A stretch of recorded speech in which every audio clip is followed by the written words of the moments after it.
Once again, we have yet another supply chain attack on NPM. I think it's even bigger than before because this affects a couple of the 10 stack packages, and I almost got a heart attack today because I was scaffolding a new project yesterday for my 5-day build challenge this week, and I'm live streaming my entire process live on stream. So I scaffolded the entire project from scratch yesterday, and I was scaffolding it using 10 stack start as well. So I almost got a heart attack when I read this news in the morning today. So this is what went down. So Socket here posted that there is 84 10-stack NPM packages that were compromised in an ongoing mini shai-hulud supply chain attack, adding suspected CI credential stealing malware. Socket flagged every malicious version within 6 minutes of publication. This is the developing story. And what happens afterwards is Socket has found 121 more compromised NPM package artifacts across 84 package names, including 64 UI path artifacts. Combined with 10 stack, the current known total is 205 affected NPM package artifacts across enterprise automation, AI MCP, auth, workflow, and dev tooling. So this was about 10 hours ago already. And after that, we have even more. Mini shai-hulud has crossed from npm.js into the Py ecosystem as well, the Python ecosystem. And these are the newly compromised artifacts. Actually, is this the Python one? Or is it npm as well? Yeah, that's the Python one. So this is pretty insane. They even published a blog post on whatever has been compromised so far, and they are updating this as well. So how this works is if you have updated your npm packages with like the affected packages to like the latest version during that 6-minute window, which is the one here. I've been posting this live as well on my channel. So if you are interested, go join in the link in the description, my update night news channel as well. You will get up to date all of these news as well as they are developing. So the attack window is actually on 7 to 7:26 p.m. in UTC time. But in Singapore time here is actually 4 a.m. in the morning.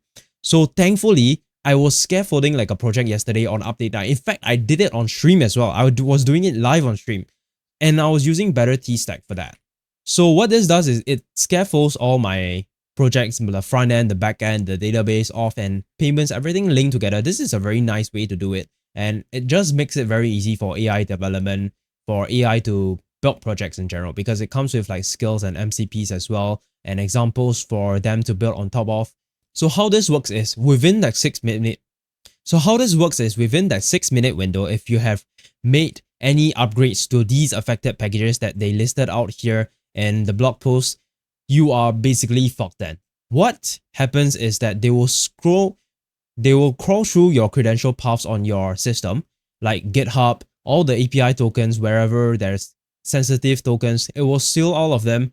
And what you have to do now is to rotate all of those secrets and API keys that's on your computer. If you did that, I almost had a heart attack because I thought that I did that yesterday, because with like the time window that this happened was actually yesterday, but in fact I did it yesterday afternoon. So if you look at the Western time zone, it's actually on the same day itself, but in the Singapore time, it's actually already in a new day. So it was already 4 a.m. in the morning, so I didn't do anything. So I'm very sure I'm safe with that.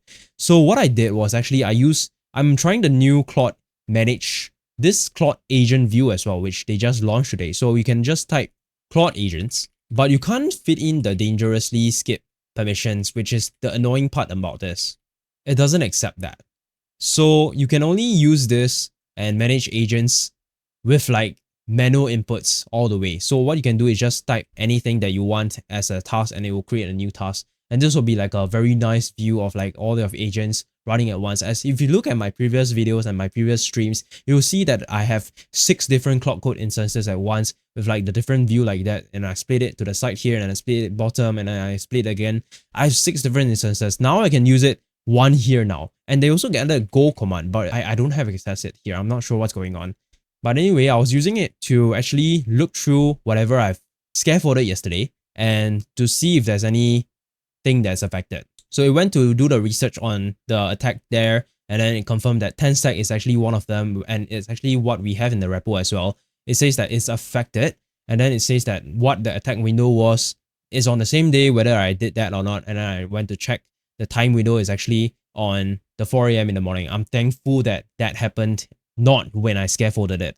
So these are the actions that they actually recommend as well. And if you're actually affected, you might actually can ask it to look for whatever credentials that you have on your system and actually maybe use some CLI to rotate the secrets as well to automate this process. And some of the difficult parts is those that you need to manually do it. And if there's hundreds of different credentials that you have on your system, that will take a long time to rotate everything.